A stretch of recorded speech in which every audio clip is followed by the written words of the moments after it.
Hello and welcome to this recorded training session on how to use these data collection templates for GHG inventory activity data and climate actions. These have been developed for GIZ under the TRACS project, which is the Advancing Transport Climate Strategies project. The point of this document and these templates is to provide a place for a GHG inventory coordinating entity to collate data in a central place and then use the data collated to calculate emissions in other tools available. Also, mitigation and adaptation actions can be captured here, and then they can be reported either nationally, for example, under the reporting requirements of the National Climate Change Action Plan and the Climate Change Act in Kenya, or internationally, for example, under the UNFCCC, so in a national communication, a biennial update report, or soon to come, a biennial transparency report. Okay, so to begin with, I want to provide some basic information about how to use the document. This will include how to navigate the document and also a key feature to look out for when working through. So at the top of the page, you will see a navigation bar. This navigates to all of the sections in the document. There are three key sections: the top-down inventory input, bottom-up inventory input, and the climate actions input. Each of these sections starts with a guidance document, and if I hit one of the buttons at the top of this page, it will navigate me to that guide. I can then navigate to the data input tab at the bottom in the main navigation banner. I can also move between all of the sections, all of the pages in the document using this navigation banner. But the navigation bar at the top just provides me a quick shorthand if I want to navigate quickly to a whole section. The other thing I want to point out very quickly is that on each input tab, there are a set of boxes at the top. These are very key. So one captures the date that the data was compiled, one captures the date that it was checked, and it also captures the name of the checker. This is key to ensuring continuity and transparency of the data you're capturing. If you have several versions floating around, if you have many people compiling or checking your data, it's really important to log this so you can ensure that all of this can be checked and compared and that nothing slips through the gaps, no data is erroneously added or data erased when it shouldn't have been. Yeah, so that is an overview of how to use the document. So this is the landing page of the document. This is the documentation page. It has a few pieces of key information that can be captured here that will enhance the longevity of the use of these templates, and also some introductory information to the use of the document itself. So the first piece of information you'll come across are these two boxes in the top left of your screen, which indicate what this page in particular is for and what the point of the document is. Next are these boxes on data collection information. Now, the importance of these is that they allow future users to understand who compiled the information previously, contact information for that individual, where they work, which version number they previously used, so in order to ensure that you're updating the most up-to-date version, and where that document is stored. Also captures checking information. So this also allows you to understand, did the document get checked by a second individual last time? Who was that individual? Where were they from? Can you contact them? Can you find out any information from them?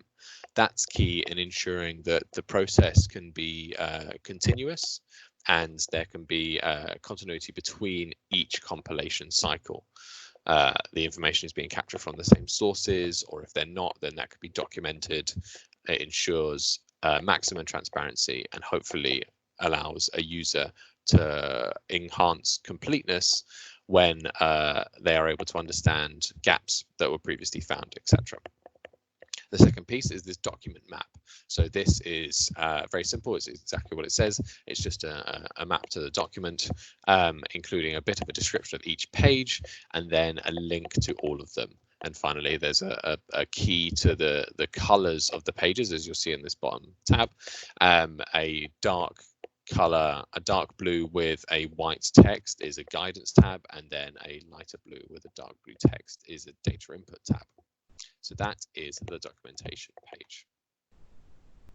The next page we come to is this top-down methodology inventory guide. This is guidance for a user on how to use the template if they have decided to use a top-down methodology for the compilation of their GHG inventory. That process of selecting a methodology, there is guidance available for also. There is a link to that at the top of the page here, and you can also click the quantifying emissions guide link or down here in the navigation banner. There's lots of guidance available there, including links to the IPCC guidelines for more detail on which methodologies to select and why. But the point in this page specifically is to provide some specific guidance of if you have selected a top-down methodology, where the data you are inputting will be outputted to, how you are to input the data, and what the flow is of the information through the page. That's what this section explains. It explains that you input your activity data, the proportion of subsector usage, as we'll explain in the next slide, and also the output values that you'll get. And then finally, there's a section where it just explains once you have those output values, where they go in the IPCC software in this case, which output destination you will be using will also be explained in that quantifying emissions guide page. So that's either the IPCC software or the trigger tool, which is a transport sector inventory greenhouse gas emissions calculation tool created by GIZ.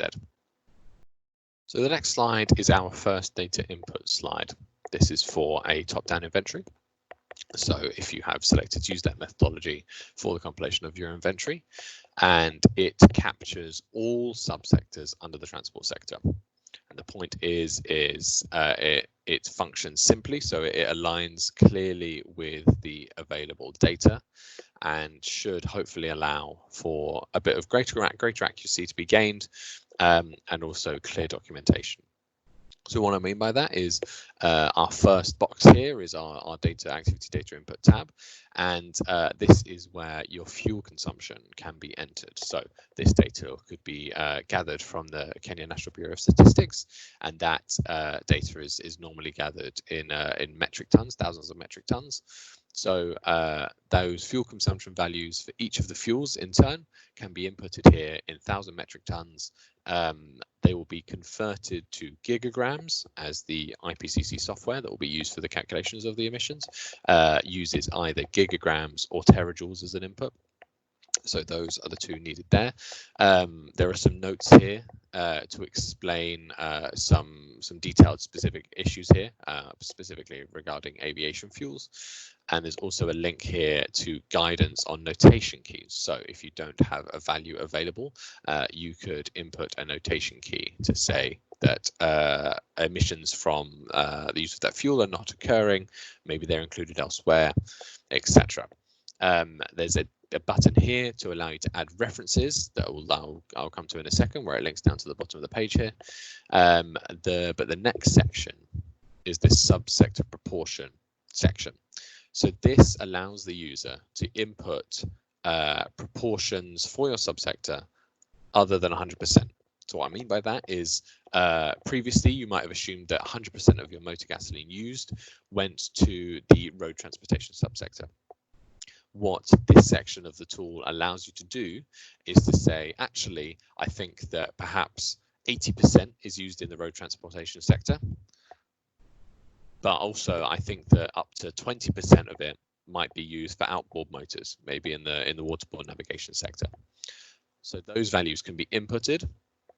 The tool then takes the values inputted and calculates your actual consumption in the subsector from those inputted values, which is very, very useful. This can increase accuracy as it prevents mischaracterization of emissions that are being captured in different sectors but aren't being reported in those.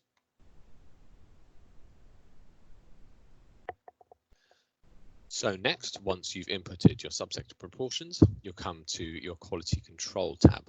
So this is to allow the user to provide some quick checks on the data they've inputted to get a sense of whether the data has been inputted correctly, whether the data has been collected correctly, and it should provide just some immediate indication of how the process is going so far. So the first part of this is it automatically captures the inventory year that has been inputted. So if you're collating an inventory for the year 2015, that is inputted on the documentation page. It pulls through to here, and then it says, okay, so if you're collating for 2015 now, in 2014, what was your fuel consumption? And then it will give you a comparison of those values of your 2014 versus your 2015 fuel consumption, and you'll see the difference in the two. As the key at the bottom says here, if the cell is red, that means there's a greater than 20% annual difference, and if it's green, that means it's a less than 20% annual difference. And if it's a not applicable, it means that a value wasn't reported in either of the years. So what this allows you to do is just understand, has there been an enormous difference? For example, have I added an extra zero, or have I potentially mistyped something? Or even just, is the data very different, and is that something we need to check with the data source to understand if the value is correct? The next section is a transcription check. It's just a formal check for you to say, do I believe that I have transcribed the numbers from my data source into this template correctly? If you do, then you hit yes. It's a sort of a nudge just to check the numbers, double check them just to see if you've inputted them correctly. Next is a referencing check. So this is to say, have you inputted references yet? There were buttons in amongst the data input tabs. So have you inputted a reference for all of the data you've inputted? This is really important for future inventory cycles in ensuring that future compilers can understand where the data you've compiled has come from, and therefore check it against the data they have, or potentially approach those sources to also get similar data. And finally, a units check just to say the data of the template obviously has to assume a certain data input unit. In this case, it's assumed 1,000 metric tons. There's the possibility that that might change in the future. There are notes over on the left here to explain that the assumptions have been made about what units will be inputted currently, and that if different inputs have been, units have been used, then this will need to be modified accordingly. And this is just a check just against that, just to make sure that the user understands that assumptions have been made and they need to proceed accordingly to ensure that the data inputted is not being misinputted into the IPCC software after this, because the units required for that are very specific. Finally, there's a comment section. So if anything comes up in the reporting and compilation cycle where you think actually it's important for anybody in the future, or myself if I'm looking back at this, to understand, then you can add a comment, just note something, an irregularity, something you experienced in the collation of the information, an explanation of where your assumptions came from. It can be really, really important just to flag things at this point, and it makes it much easier once you come back to it in a following year to understand what you did and why. Then we come back to these references section. So if I click up here when I'm compiling my activity data and I click references, it pulls me down to this references section, and it is what it says on the tin. It's a section where for each fuel type and also for each of your subsectors, you can input a reference. So you can say, okay, well, I got my motor gasoline data from here, if it was different from another fuel, etc.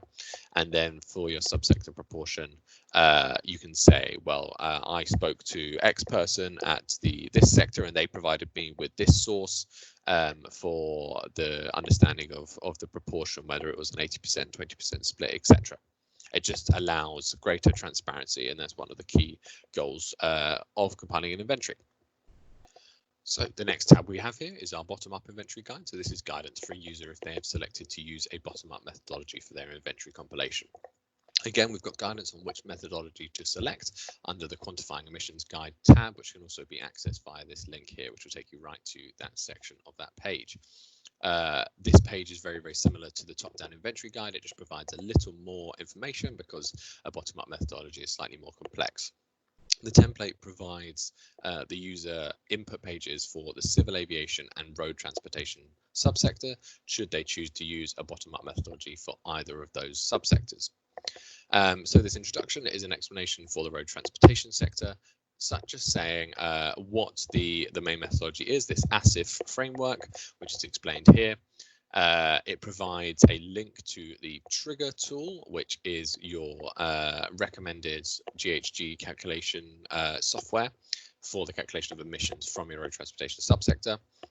And it provides an explanation of how the trigger tool works, what inputs are required, and how the data collection templates interface with that tool. It then goes on to the civil aviation subsector, explains a little about how to select a methodology for this subsector. This is quite complex. It very much depends on the activity data available and the type of aircraft, type of fuels being consumed. And it explains in relative detail about how to go through this process with excerpts from the 2006 IPCC guidelines, and takes you through flows in order to decide whether or not you can use that methodology. Finally, it goes into the IPCC software itself and where the inputs that you might input here will go into in that software when you are calculating your emissions.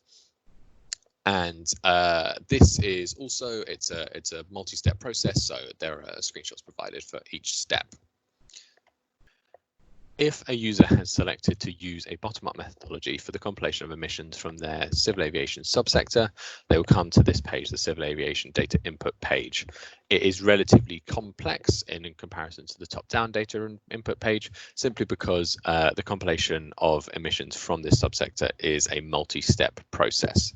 There are different pieces of activity data that need to be compiled in order to get an accurate picture of the emissions, and therefore this data needs to be captured. However, each of these steps is straightforward in and of itself. It just all needs to be followed through in order to get an accurate picture. So the first of these steps in the data collection, the data input page here, is for the user to input their total fuel consumption for the fuels used in the civil aviation subsector. This is just as you would do in your top-down compilation tab. The difference here is that the user can then input the proportion of the fuel consumed in either domestic or international aviation, depending on what the user is then going to report. This 1,000 metric ton value in this case is converted into terajoules, because that is the activity data unit required for the IPCC software for this subsector. And it outputs the values here. That can be calculated. That's converted from 1,000 metric tons to terajoules here. Again, as with the top-down inventory data input tab, if you are inputting data using a different unit, then this will need to be adapted accordingly. As previously, there is then a quality control section, so the user can go through and just log all of the necessary information just to double check the information they have inputted is correct and it has been referenced correctly, etc. There's a comment section as previously to log any ideas that might have come up during that process. The next step is this second activity data input. So this is your landing and takeoff cycle input. What the user can do is input a aircraft type. You can select what type aircraft it is here, and then the aircraft specifically will populate here in a drop-down list. So in this case, they've selected large commercial aircraft and then an Airbus A300. And you can then input the number of landing takeoff cycles for either domestic or international aviation. And these are the outputs, the values that you will take to put into the IPCC software for that component. And guidance is provided in the bottom-up inventory guide, as I previously said, about how to go through that process. Again, we've got quality control information here to ensure that the data you've inputted is correct and you are happy with it, a comment section, and then finally there's a references section. So the data you've inputted, this is a place to capture that information and understand what your information source was. So the next tab in the template is the road transportation bottom-up methodology data input tab. As I mentioned previously, this tab has been built to align with the trigger tool for the calculation of GHG emissions. So there are two main categories of information that can be inputted here. You have the vehicle specifications, which include the mode, category, fuel type, size, class, and emission standard. And you have also the vehicle activity, which is how many numbers of each vehicle you have, and then how far those vehicles are traveling in a year, the average vehicle kilometers traveled. For the vehicle specifications section, each of the inputs is done by drop down. You configure the specification you want across the row, and then you input the number of the vehicles and the vehicle kilometers traveled. As with previous tabs, we have a quality control section where you can input the previous year's values and then see the difference between the two, and then the standard transcription, referencing, and units checks. We also have the comments box as normal to document anything that might have come up in the collation process. And finally, we have a referencing section which can be accessed through this button. It is made up of two parts. We have references for the vehicle specifications, each point in turn, and also for the vehicle activity. So if you have different data sources for any of those points, that can all be captured here. Okay, so this is the next page in the document. This is the Climate Action Inputs Guide. It provides an overview of the international requirements under the UNFCCC for the reporting of mitigation actions. So these are the requirements that have been laid out previously for Annex 1 countries for the reporting of mitigation actions here, and also including the new shall requirements for all parties under the Enhanced Transparency Framework of the Paris Agreement.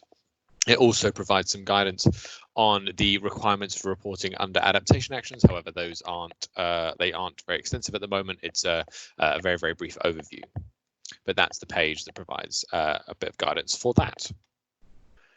So the first input tab for the reporting of climate actions is this mitigation actions input tab.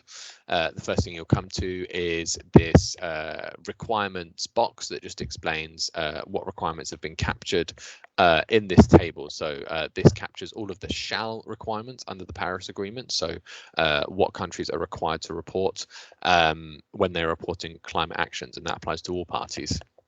And it also includes a reference to the requirements under the National Climate Change Action Plan and the Climate Change Act in Kenya specifically. This tab is quite straightforward. It just goes through each category in turn for the reporting of a mitigation action. So its name, a description, the type, and it goes on with further information about the objectives of it, the type of instrument and status of implementation. And goes through to the impacts of the mitigation action implemented, the costs of it, and then also a section on if financial support has been received, what that support was, where does it come from, what type was it, who received it, the status of it. This is all for the reporting of financial support received internationally. And then finally, there is a references section to explain where all of that data has come from. The next tab is the tab for the adaptation actions input. This is very straightforward, again, very similar to the mitigation actions input tab. It doesn't require much explanation here.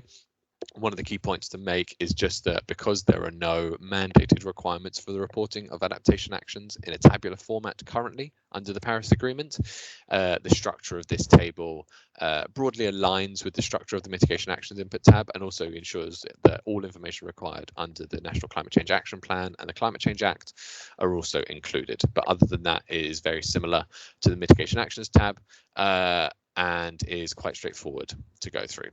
And all of the adaptation action categorization information is captured, and also the financial support received. The final tab here is a administrative tab. This is where all of the lists are captured for the drop-down menus provided in any of the tabs available. So if a user wanted to adapt the lists that are provided in those drop-downs, then they could come to this tab, the inputs lists, and then modify any of the lists accordingly, any of the named ranges, and then the options presented in those drop-downs will be adapted.